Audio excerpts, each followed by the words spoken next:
Hey, everybody, welcome back to another edition of the podcast. Pretty's Alive with me, Warren Werbitt. Today we have, I know you know, a special guest. We have Dharminder Biharie out of Amsterdam, and he's with Sales Letters. He's the business development manager. Would that be correct?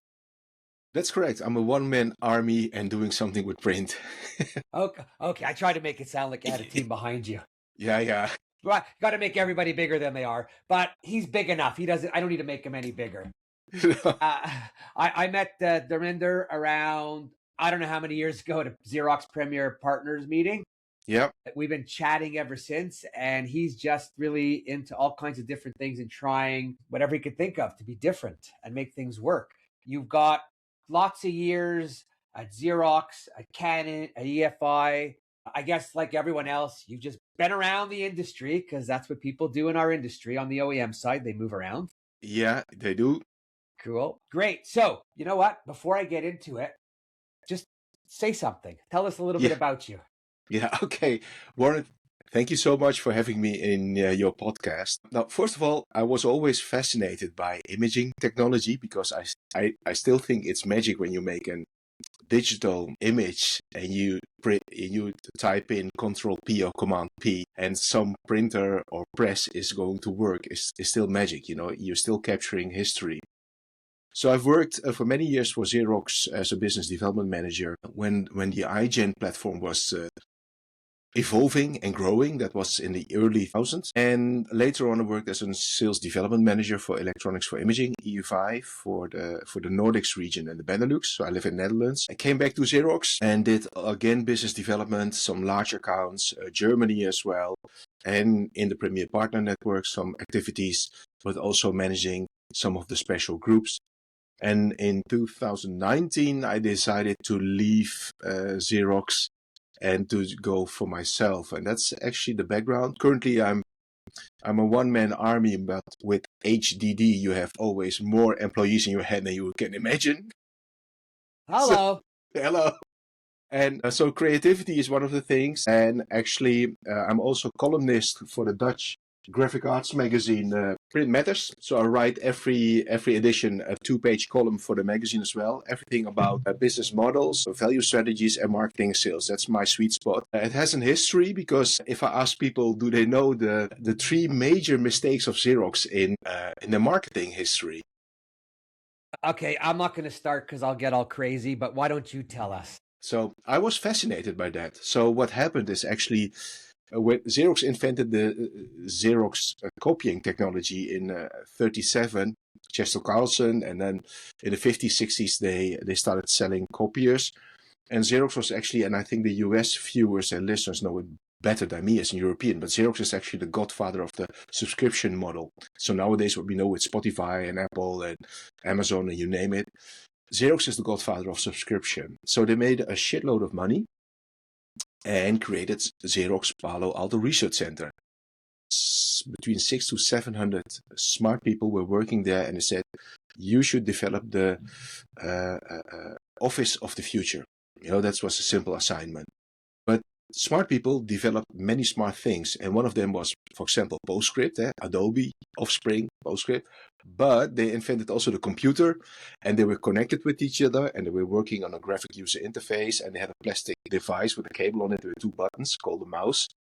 So actually Xerox had the mouse, the graphic user interface, and Ethernet or Ethernet connection, network connection in their backyard, and still they didn't manage to capitalize that. So, and Steve Jobs, they invited in the late 70s Steve Jobs and said, hey, what do you think? He said, well, quite interesting. The rest became history. So I was fascinated by that idea of, okay, how is it possible that large companies, you know, Xerox, Codex, so many companies have the same issues, not only Xerox. You mean the big public companies, the ones where everybody's covering their ass and nobody's doing anything for the better of the customer? Those? Yeah, okay. Those. Okay, just want to make sure. Yeah. Okay. I got fascinated. So in 2016, I did my master's on business model design because it was a leadership and a business model design. So I specialized in business models because at the end, it's all about leadership and how you compete in the market, not with what. You know, most people are competing with what. I say it's not interesting. The main question is compete on how. and if you can compete on how you're becoming king. So that's actually my background. So I was fascinated by some major mistakes in a corporate life, and I made a study out of it, and I got fascinated. That's actually the short version of it. No, you know what? But that's it's pretty good in what you just said, because and not to knock the big companies, but I'm okay to knock the big companies. But yeah, finding they make lots of errors, those big companies, and there's lots of but there's lots of businesses that can come from finding the cracks and to smooth them over, Yeah. right? And innovation, and even for Xerox, of SMB, of mid-sized companies in every country, US, Canada, Europe, you name it, Netherlands, Germany, most innovations or improvement in our industry, if you talk, never happens in the industry itself, but always on the edges or outside that you can't see. So, and I realized, because when I looked at that time at my customer population, that was interesting as sidestep, was interesting. The most successful customers with digital printing and the applications were non-graphic arts people. They had consultancy background or design, and they designed the need and the desire in the market, but the outcome was print. And that's a total different mindset that when you are thinking that print is needed, and that fascinates still. It's fascinating to see. Yeah, well, our industry, I think, is a little bit more about a race to the bottom line and not so much about creativity and solutions, unfortunately. Right? We've got I, we've got, and don't get me wrong, we got the great companies who do that, but the majority are not doing that, and the majority can use help to get better at what they do if they're willing to listen and take some chances and make things happen. People only change when they have enough pain, and as long as they don't have pain, they won't change. So It's get that this, simple. our industry, I don't believe that, because people have been in pain for years and have not made change. Yeah, but when you're stubborn, Okay, but that's something else. But I'm just saying, right, our industry is notorious for yeah, people needing to do things and not doing them. And I think, by the way, I think a lot of it is a lot of owners don't know who to trust, because everybody's coming at them with these magnificent ideas, no real backup as to results and promises. And it's just too difficult. Who do you decide? What do you decide? when somebody comes to your shop, to your company, says, hey, your baby is ugly, and you work your ass off for 20, 30 years, it's not the nicest message. So the packaging matters. And if the packaging matters, consultants or advisors should try to change the tone of voice to get in touch with, I'm living in Netherlands. The Dutch are famous for being Dutch direct, and even the Dutch people have hard times with the directness if it is all about their business, telling that something could be improved. But enough of that. We are going to talk about. By the So way, that is. I know nothing about directness. No, I'm surprised. You're so always political correct. I try my best. Yeah. Best. Oh. There's nothing worse than pissing somebody off, Yeah, agree. especially when you're right.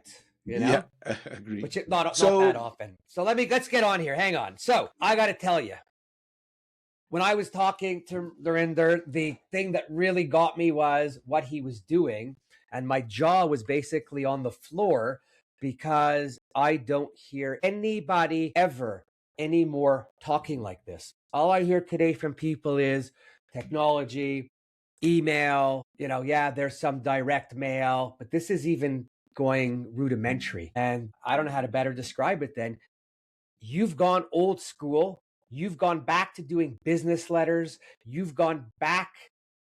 In going back to do the business letters, I mean, your results are incredible. Yeah. Which I'm going to tell you right off the bat, it's not hard to believe, because me as a person, I get a letter, I'm excited, right? I get anything with my name on it, I'm excited. But a letter, a note from someone that's real, with Mhm. guts, and not a promotion, and not an offer or a way to hook me, just an honest, I'm interested letter. So Yeah. I'm gonna, you know what? Go ahead, and I can't describe it any better than you. So why don't you take Okay. us there? So it has a history. By the end of 2024, I had in the past an account at OpenAI where you had to really prompt your AI chat, And then later on, ChatGPT was launched, so I was playing already with AI, and I'm dyslexic like hell. So writing correctly is not my best skill, but writing with creativity is benchmark. And by the end of 2024, I saw that, and I said, hang on, AI is going to destroy marketing, sales, and communication, because I see a tsunami of shitload information going through social media channels and to business communications towards customers with all the same templates, same story, and I got bored. I said, hang on, serious? Is this the level what we think is marketing and sales? That can't be true. So I made a decision and I said, hang on. That was in January. I said, I don't want to compete anymore on the screen of the mobile telephone. So that was my first decision. I'm not going to compete on digital screen, because every day there's a genocide of billion pixels in data centers were created but never reach the end goal. So it's waste of energy, Legit. Yes, creativity, cooling water, and let's say not so ethical mining of raw materials to manufacture those hardwares to do the stupid prompts and on AI. And believe me, I'm a fan of AI. I love it, but it's my co-host. It's not my strategy. It's a tool.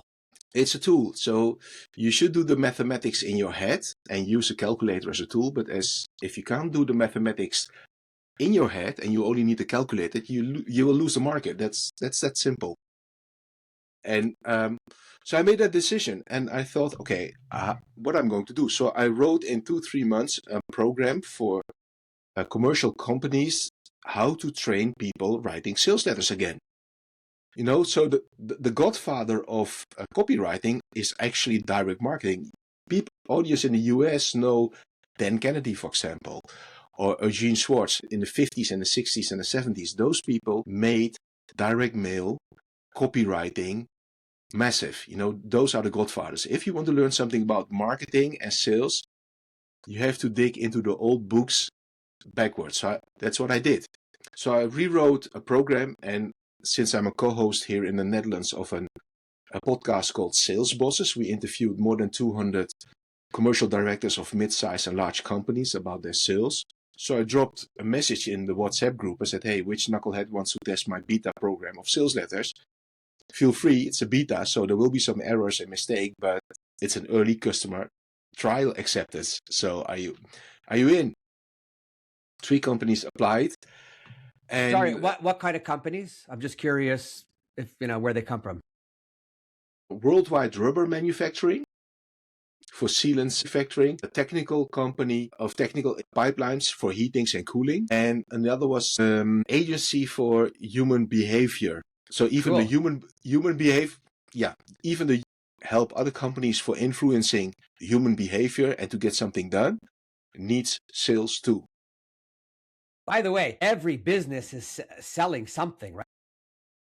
Red Cross is selling, Greenpeace is selling, the church is selling, everybody is selling. A kid of 4 years is selling. They forget the skills because they think it's not. But when they're 6 and 8, they're whining to get their thing. It's actually they're selling. So we did the test, and I knew it's gonna be good. But the rubber company, they nailed it. They really nailed it. Their conversion rate was 60%. So out of every 10 letters, nothing is 60% today. No, I'm just saying, when you're saying 60. Yeah. How? So what I do is very simple. I keep it stupid simple. So we create a letter. If I train how to write letters, you mail it and you need a phone. Make a phone call.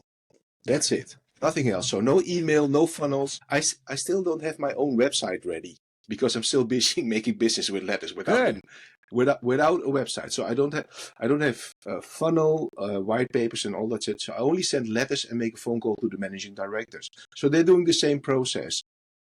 And out of every 10 letters, 6 get to an appointment.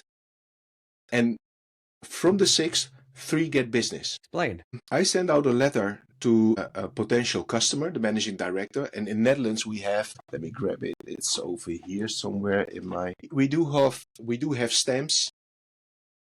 You know, like a Valentine, pink heart. Right. There's Dutch stamps. You can buy them. You know, if you love someone, it's called love stamps. So I always stick a love stamp on the envelope, and I do handwriting to Warren Werbitt. So I got him on the line. By the way, I never got that letter. No, no, you won't. But I will send you a letter, promise. Okay, please. And I called him. I got him on the line. That's funny. People think selling and getting in touch with the managing director is hard by email. Yes, of course it's hard by email. Of course it's hard by social media because, like I said, there are billions of pixels dying every day and wasted on the digital LCD screen. So why bother about that? And I will do the translation correctly. If you're walking behind, marketing lesson number 1, listeners, if you're walking behind a kettle, you're always walking behind the shit of somebody else. So make your choice. Where do you want to walk? In front or in the back? Well, you're either a leader or a follower. Yeah, but in case everybody's having a kettle behavior, there will be a lot of shit. That's default in marketing and sales. So I will explain it later as well. So the managing director, I got him on the phone and I said, yeah, you're speaking with Darminder from the letters. And his tone of voice sound negative. I said, you're the guy of the sales letters. And I thought, oh shit, this is going to end up in a bad conversation. This won't be this is not an appointment. And I said, yeah, you send me a letter with a stamp with a heart on it in pink, handwritten. I had to explain all my staff that I don't have a lover. And I said, but did it grab your attention? He said, yeah, hell it did. I said, did you like it? I said, I loved it. I said, should we make an appointment? Yes. Okay. And that's it. That was my sales call. Nothing else. That's simple. And by the way, what I'm hearing is of the old way of the letter, but it's old humor too. Right? It's communicating two people actually laughing together. Yes. So every sales letter should create a smile on the face of the receiver. That's my. So when I go to companies, I say you should use humor. No, can't. We are a serious company. Blah blah blah. I said, what happened? Is the laugh liquid? You run out of laugh liquid on your department? Didn't you refuel it? Humor works. If you have self-spot, I use it. When I don't take too serious, I use it. And when people read it, they get a smile. And there's one thing I really learned from sales letters: you can't reject sympathy. People forget it in sales. You can't reject sympathy. And if you create sympathy through a letter, it's extremely powerful. And I'm always surprised that how many marketeers have this wrong. Because they are all in transactions. That's actually what I do. I train people how to write letters. And of course, because my background is graphic arts, I say, okay, you need a specific kind of premium paper. Think about your design of your document. Use the right fonts. What kind of stamp do you want? How's everything, the basic design things. Old school. It's old school. Old school materials, old school thinking, using modernized custom printed stamps to get their attention. Yeah, and talking about stamps, here in Netherlands at the Royal Dutch Mail, you can design your own stamp and get 100 stamps for yourself, for your own branding. So I think all the post office do it everywhere, actually. So I have my own branded stamps for my branding to showcase that it's working. And yeah, it's extremely powerful, and it's very simple. It's simple tactics. It's not rocket science. And a good sales letter elevates 3 things. One is your branding, because I say public servants send emails, monarchs send letters. So my letter is premium paper, has, I hope you can see it, embossing stamp. Love it. I do have seals for my embossing stamps. It's all premium paper. Yeah, this is just a white print, for example. But I'll have premium envelopes, premium papers. It's really, you're receiving a letter from the White House or the president. And you have a good feel in your hand. It's not shitty paper. It's not shitty paper. And what it does, because you're using premium material, premium design, premium fonts, your brand value increases. I never have a price discussion. So the brand value goes up. Then you have advertising. So a good sales letters is like a very good old-fashioned advertising. So I will read. This is an example letter I was writing. So hang on 1 sec, if you don't mind. yeah, You were talking about the fonts, and I just want to go back and forth, old school, new school. yeah. So you use the word font, but really what you mean is typography. Yeah. Right? Yeah. Because Yeah. typography is what changes the look and feel of the content. Yeah. Yeah. Today, the youngins and the young graphic artists, they don't know the word typography, and that's another problem in the world of graphics creative that we live in. Agree. So if you write down we're a billion-dollar company, if you do that in Comic Sans, or you write the same, we're a billion-dollar company in Georgia. Two fonts, but it will have a different look and feel. So your sentence, your words, your copywriting with the right fonts do matter. People forget that. It does matter how you are going to be perceived. Old school. Old school. So I'm using, for example, old IBM mono letters. Wow. Yeah, they're free. Where did you find them? On Google Fonts. So that does public. IBM released their brand fonts in the public domain, so you can use it. So they are very good mono fonts, very suitable to use it for the sales letters. Very cool. So fonts do matter.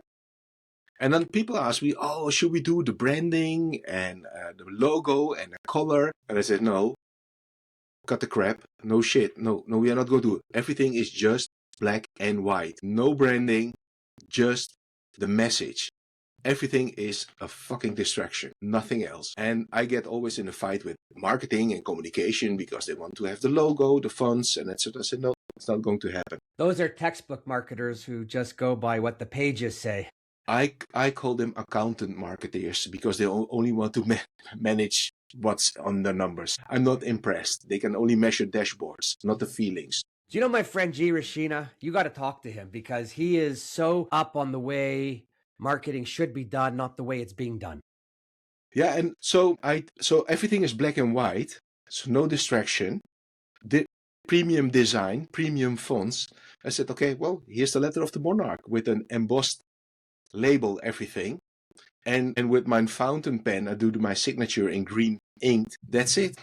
Wow. Okay, so tell me what each of those three companies did and what they saw and how they felt. Okay. So the worst performing client does 30% conversion. How much? 30. That's the worst? That's the worst conversion. And the best conversion is 62%. And out of the so every commercial company is looking for leads, and they all say, oh, when we get to the table, we can talk with them, we can sell it. So, okay, I can bring you until to the table, improve your branding, communication, and give you some mentoring to get you to the next level, because what you do now is too commoditized marketing and doesn't make any sense. They agree on that. So out of this 30 to 60%, mostly 50% converts to an order. Are these companies doing anything special with what they're selling that people want everything, or? No, it's commodity products. Just commodity products. Commodity products. So they get so I'm sending sales letters to managing directors to sell my sales letter program. So I'm using my letters as my sales and marketing tool. Every time I ask a managing director, what was the hook? What do you think of how I try to get in touch with you?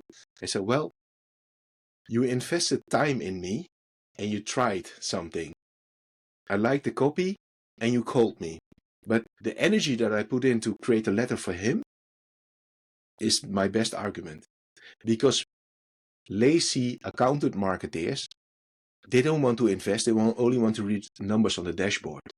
So people feel it. So one of my philosophies is sales letters, humans are not a data point. They are people, and people have emotions.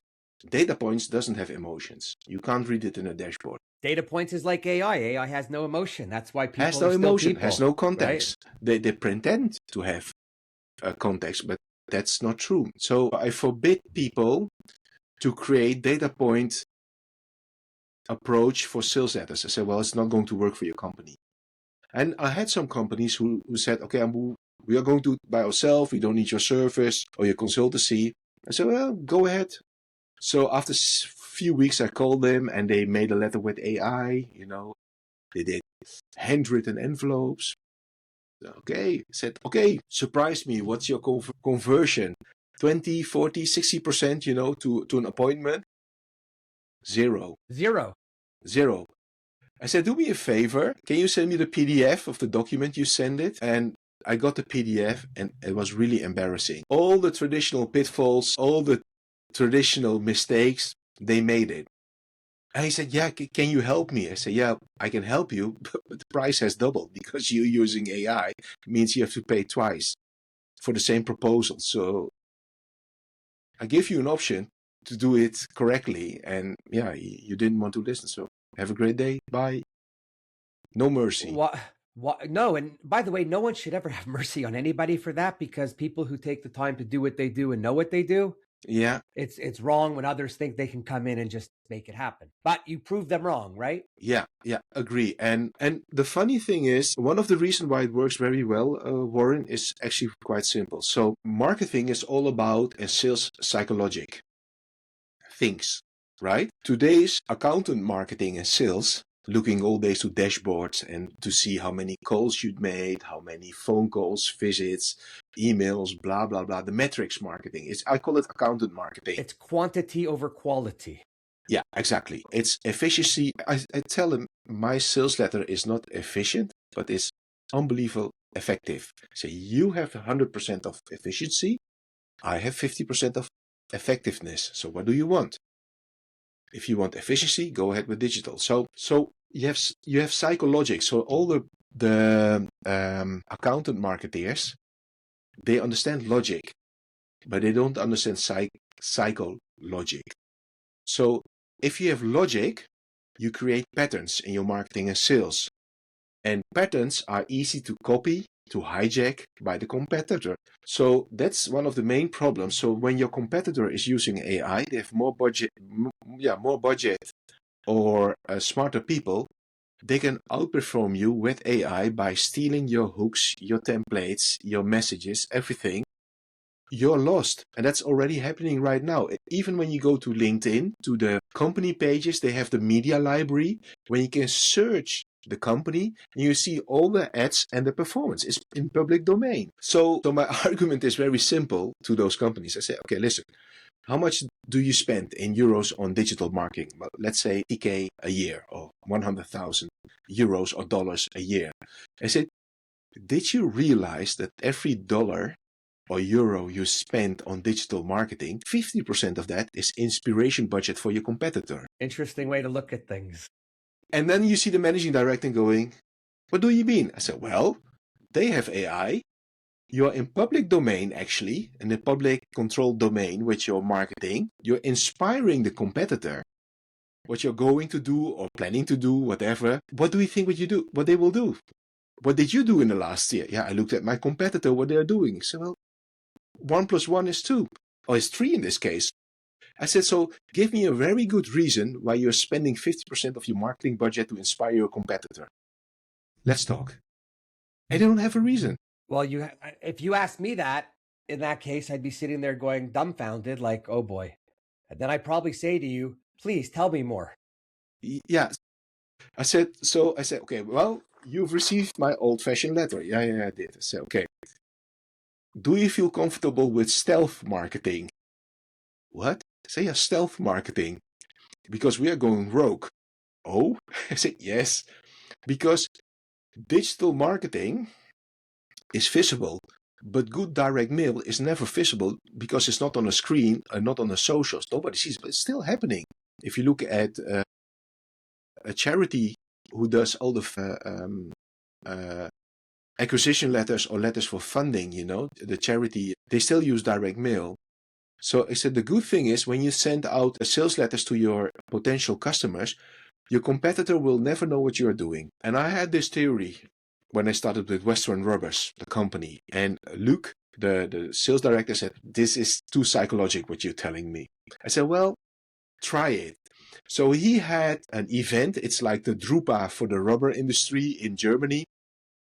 He was on his booth and two of his largest competitors came to him and said, Luke, I would like to ask you something.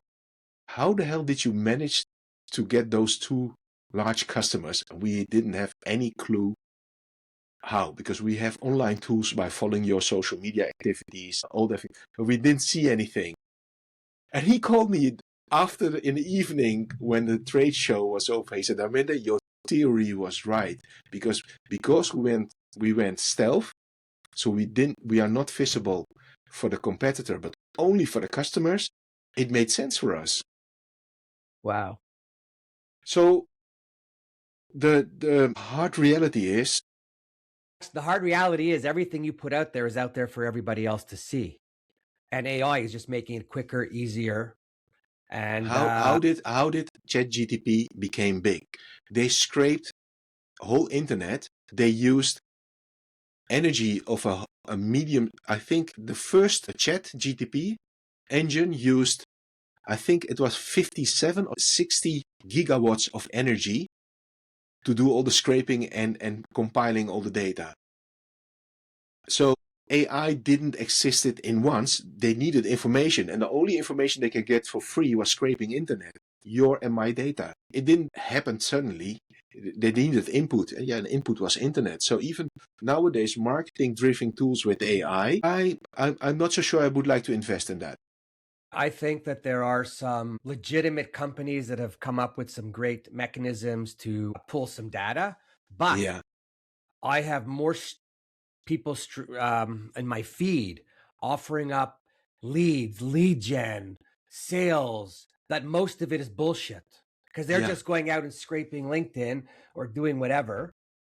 Right? Everybody has now, everybody's into those agents calling for you or the non-human appointment setters.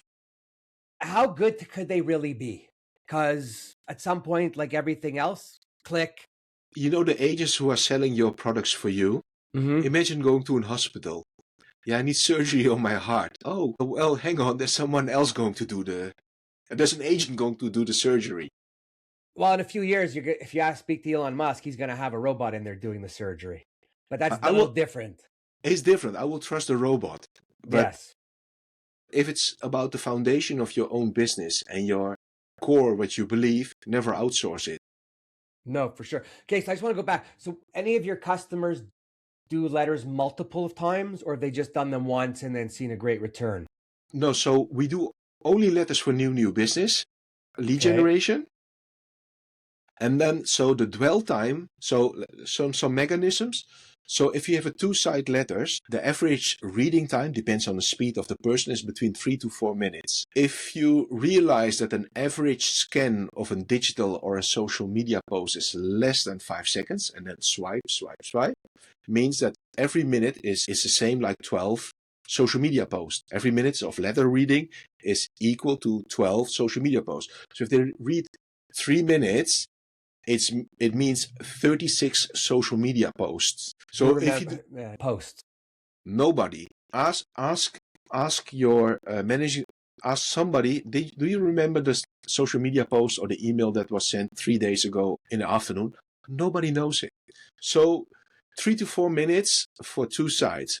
And people say, no, you have to be short and sweet when you send out a letter. That's bullshit, because for the human behavior design agency, we did a letter with 6 pages. It depends what it is and how you're doing it. Yes. Right. So sending a letter, crafting a story on paper is an art. And smart people love art. Managing directors who are on a different level love art. So if you, the reality is, if you're sending a double-sided A4 or letter paper or 6 pages, 3 sheets, double-sided printed, what really happens is that most of the people keep the letter between 3 to 6 weeks on the desk. So the dwell time is really long. And they read it multiple times, and they show it to other people. Because especially when you receive a premium letter with premium paper, fountain pen, right, embossing stamp, embossing label, blah, blah, blah, everything. They're going ballistic. Your marketing, branding. It's exciting. It's exciting. It's exciting. And when he has my letter, he or she is reading my letter, I'm not competing with this one. Now, and by the way, we all get tons of email, Mm-hmm. right? And I get some really good email, and I have a problem. The problem is everything comes in so fast. I'm looking so fast. I'm turning, I'm clicking. I don't even remember to go back to the good email to read it because of time. But if I get a good direct mail piece, or if I ever get that letter from you, stuff like that sits around, like you said. Sits around. And the second sales and marketing argument is, if you send one letter to a possible prospect, you have the opportunity between 3 to 6 months to call twice with only single letter. So when you got my letter, Warren, and I call you after 3 months, and I sent you a premium letter with everything was premium, design, letters, fonts, finishing. I say, hey, Warren, you're speaking with Darminder. Do you remember my letter that I sent to you? They all say yes. And the conversation is open with one letter. So there's no funnel, there's no social media posting, there's no white paper, there's nothing involved that's digital can compete with that feeling. And that's the beauty of sales letters, and that's I'm developing. Let me ask you, why do you think nobody does a sales letter anymore? Oh, it's very simple, because a sales letter reflects your soul. And most people are soulless. They're soulless, they have nothing to tell, they have nothing to write. No heart, no excitement. No excitement, they're not enthusiastic. And they are accountants because they're looking to the dashboard performance. They can't, so they see through the data. They can't see, so they're making their customers a data point and not humans. I say, well, customers, potential customers for me, in human, not a data point. You should talk to my friend Bill Farkinson, who does sales training, because I wonder what he would have to say about that. I'm loving it. I'm looking at it actually as 3 levels above direct marketing or direct mail, right? Well, direct mail, it is direct mail, but at another level of thinking, it's on an intellectual level actually versus just a visual play. No, because everything else is pictures. Pictures, yeah. And so you should win with your words, but like I said, it should create a smile. So this letter is in Dutch, but I will translate it. So people order a Budweiser. Budweiser is famous beer in North America and Canada, probably. People order Budweiser, but they keep on talking about that special lager. My question is, how long would you like to stay Budweiser? So in your branding, so are you the Budweiser or are you the special lager, homebrew special lager that everybody talks about when they have a party or a meeting or gathering, that someone is bringing special beer. So you can tweak with words and creating smiles on somebody's face. And that's actually the simple beauty. So my largest customers, they re-signed the digital marketing agency. So they had said, well, thank you for your service and everything we spent on Google, Facebook, LinkedIn, white papers, funnel building, etc. It's done.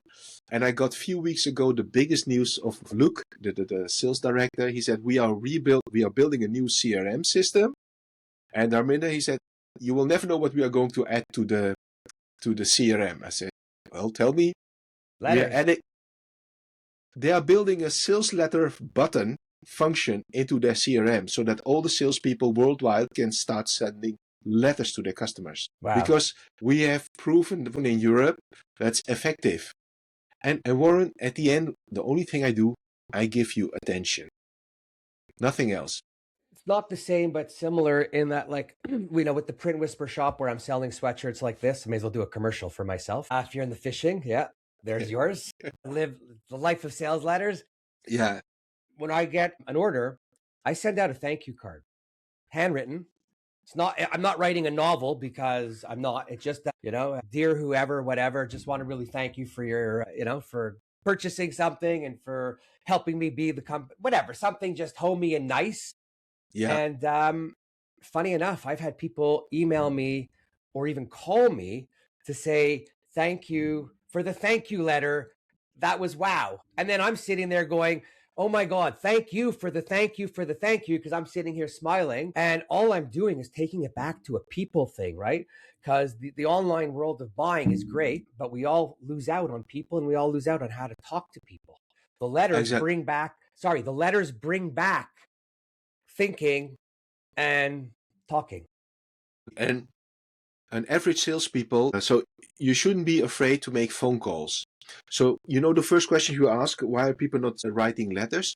So there's a whole generation that grew up with digital, with social media, with Google, Microsoft, you name it. We know that we are leaking our personal data, or they are stealing our personal data for whatever reason. In the terms and conditions, we say approve, when they launch something.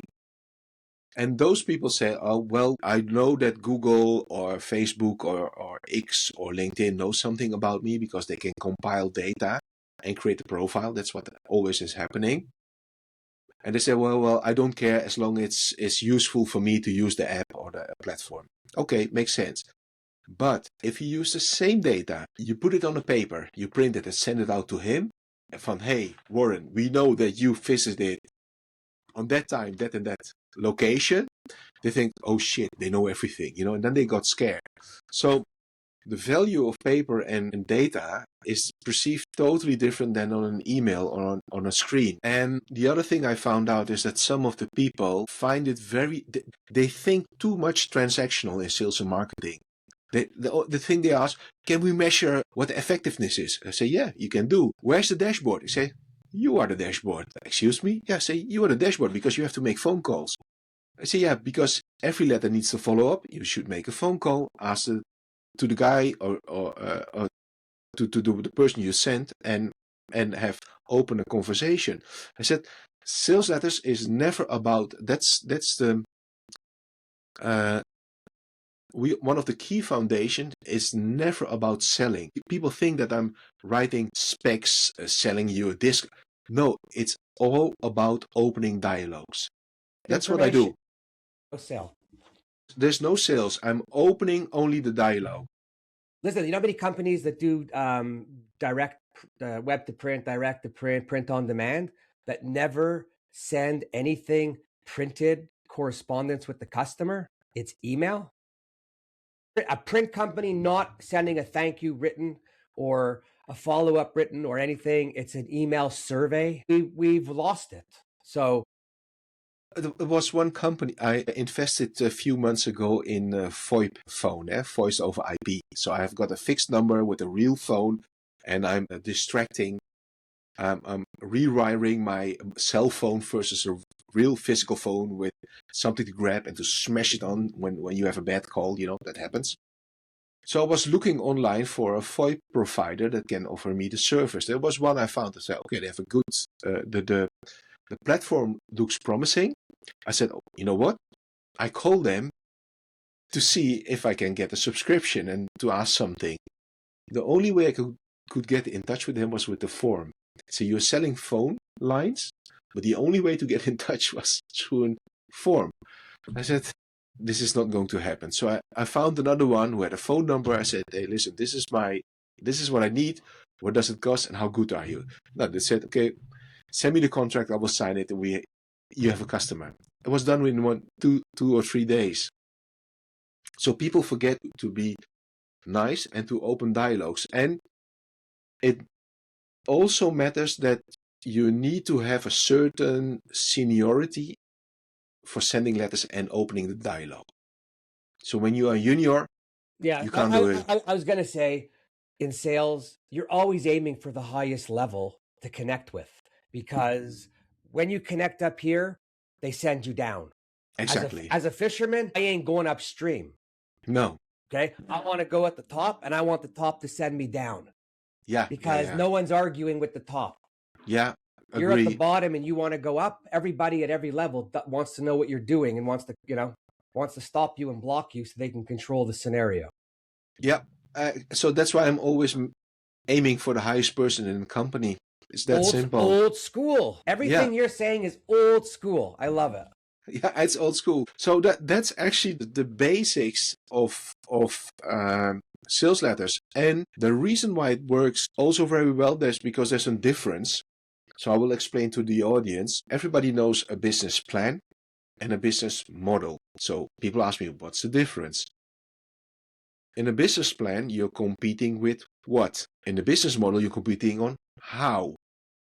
The what is the outcome. So the way you compete in a specific market is the how. So in the business plan, you decide I'm going to Rome or to Paris, whatever.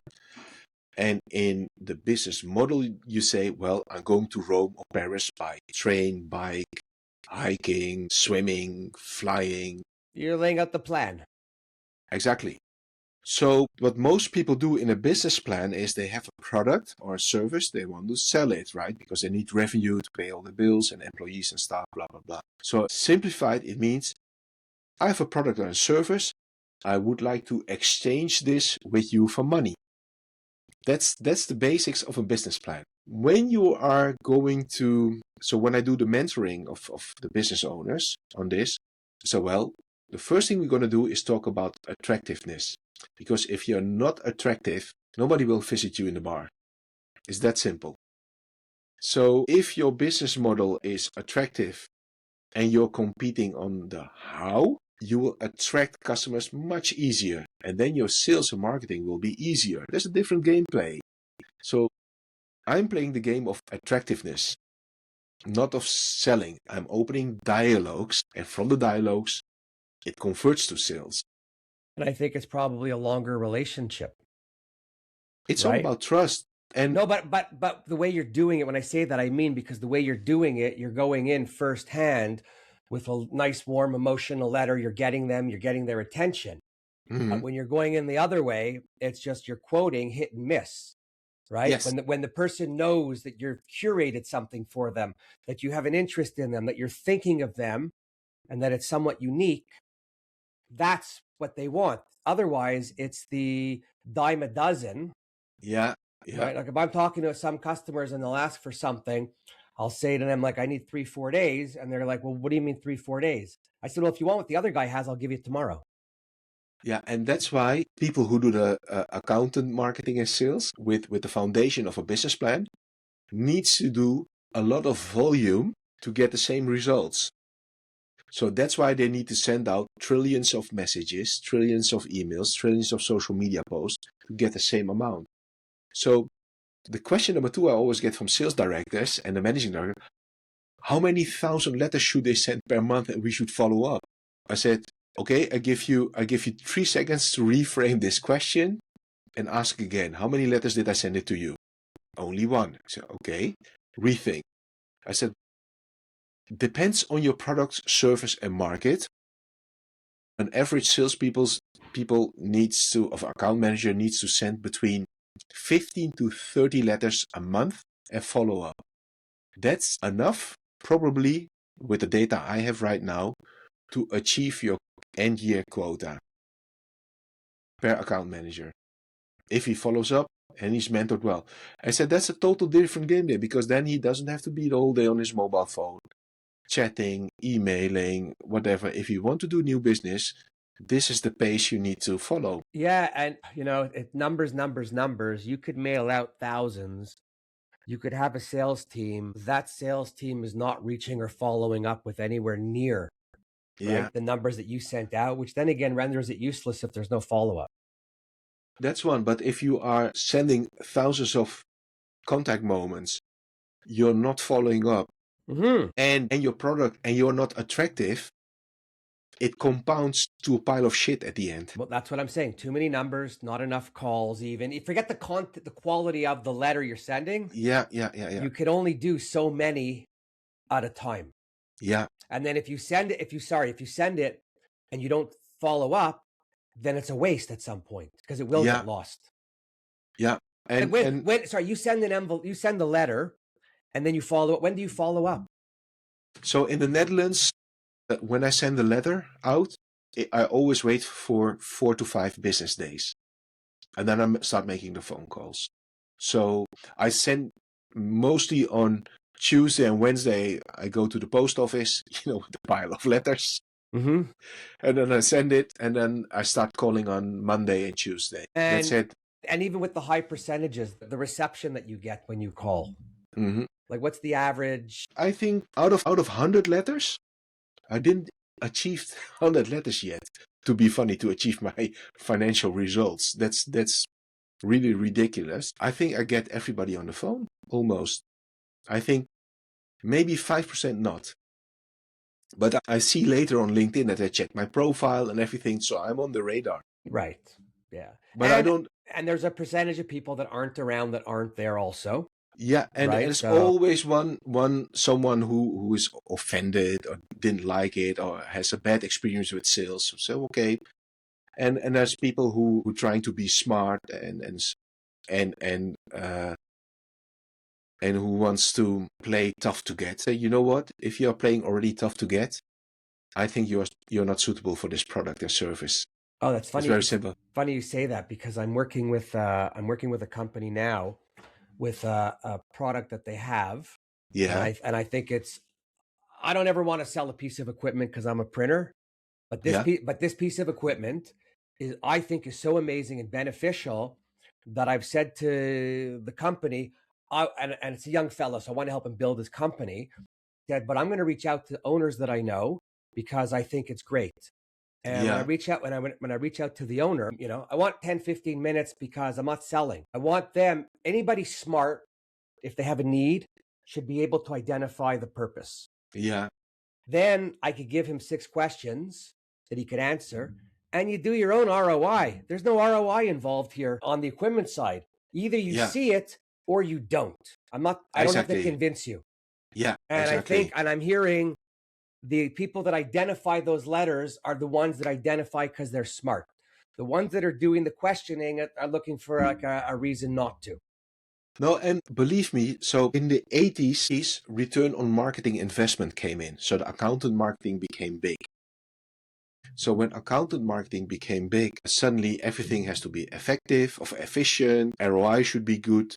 And big data came in, and data was leading because we know our customer, blah, blah, blah, blah.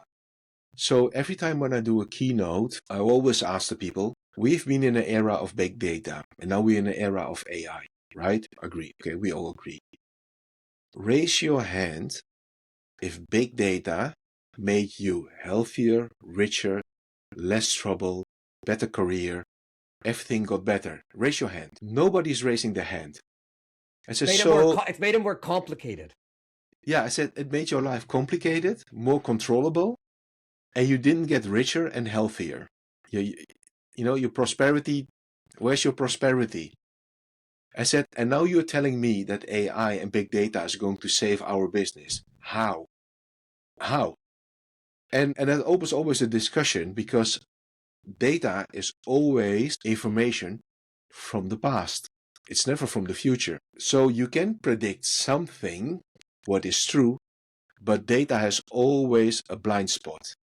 And the blind spot is called context. For a project in Denmark, when I was doing a business design, we interviewed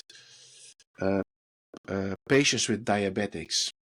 We were developing a new service for diabetics, but my background is business design, so I was doing the business design there for a large pharmaceutical company. And we interviewed patients. We asked them 10 patients in this hospital. 10 questions in a hospital.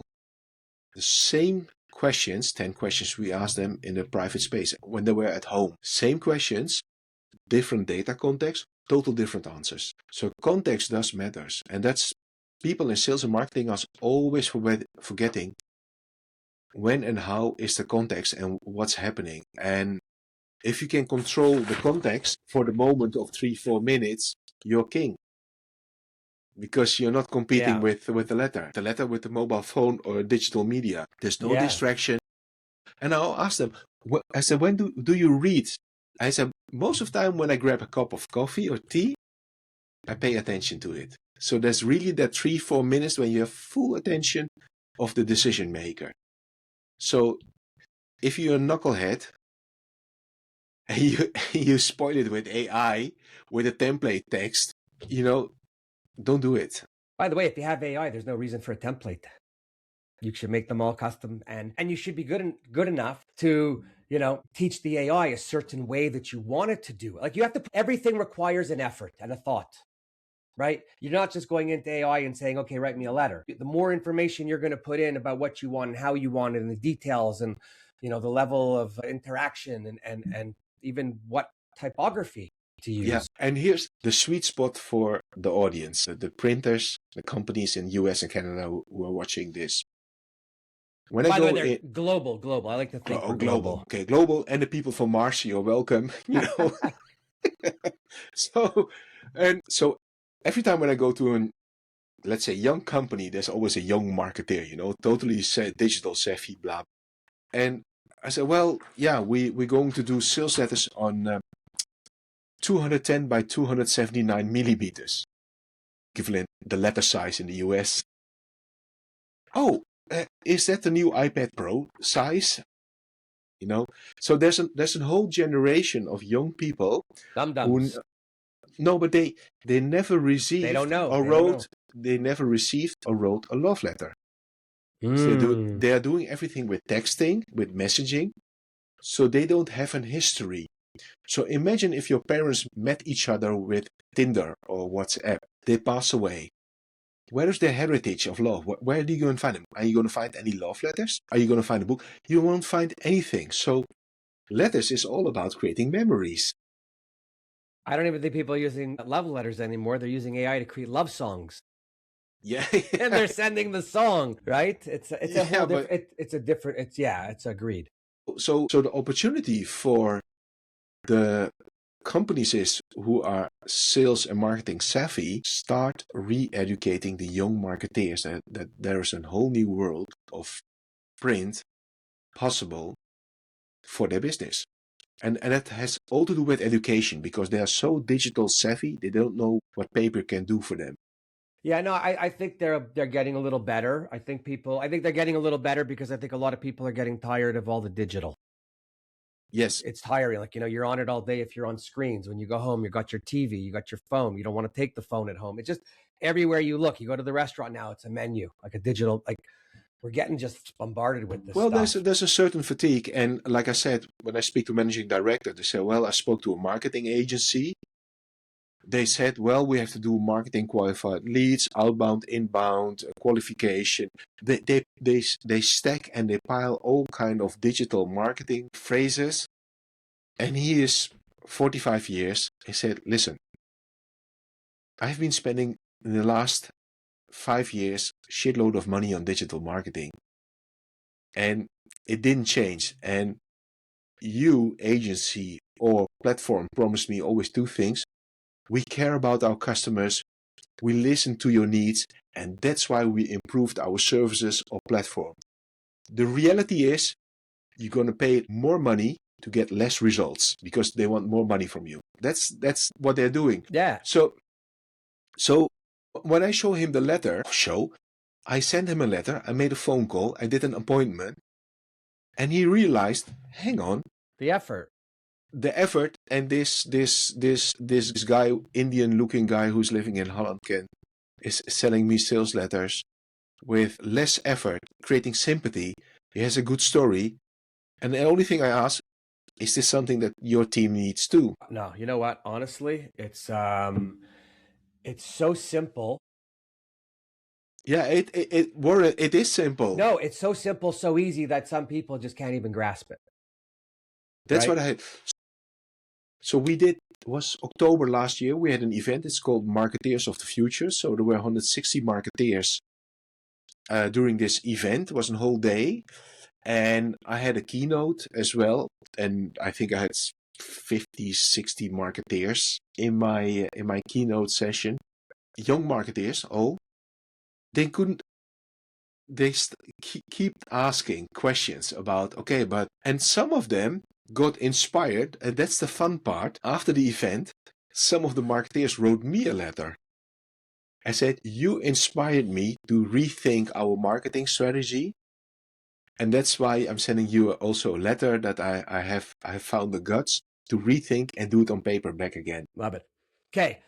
So, because we're coming up on our time, or we crossed our time, but there is no time limit. Yeah. What could we do for people listening to entice them to try this? So the listeners, they have paper, they have envelopes, they have stamps, they have letter types and fonts, but they don't have the tactic how to execute it correctly. So what I suggest, just try it, and if you need more help, let us know. I got an idea. Anybody listening, both of us are there to help you. But No, you no, no, no, no, no, no, no, no, no, no, no, hang on, no, no, no, no, no. no. Let me finish. Let me finish. It's my show. It's my show. Yeah. Anyone who wants help and another discussion, write one of us a letter. Yes. So what we will do, that's exactly what I was saying. So write a letter to Warren. Okay. Yeah, to Warren. Warren collects the letters and sends a scan to me, digital. Okay. The best pitch, the best letter, will get a free support from me. That's the deal. And the second best letter will get support from me. Because I'm going to get the support from Darminder. So we're good. No, but you know what? And now I'm going to be interested to see, first of all, who made it to the end of this podcast and listened. Yeah. And of the people that listened, who's smart enough to take a free opportunity and try something. Well, so during the event, during this Marketeers of the Future event, in the goodie bag, I put in 160 letters in the goodie bag. So with a letter, with a message that they're only allowed to open the letter the next day. You know, there was an embargo on it. I like that, yeah. Yeah, so, and there was in one letter a golden ticket. It's like Charlie Wonka's chocolate. Yeah, so it was a golden ticket, and the golden ticket winner got a free workshop from me to create a letter for, not the full version, but the light version, to make a letter for their organization. So I helped them. It's like it's the light version when you do a free subscription. Yeah, exactly. So I can't give away all my knowledge. No. But listen, let's do this. First of all, anyone who's smart enough to try it out and potentially, you have a better chance of getting us to help you than winning the lotto or the big power lotto. Yeah. So if you really care about your business, fill it out and try it. Yeah.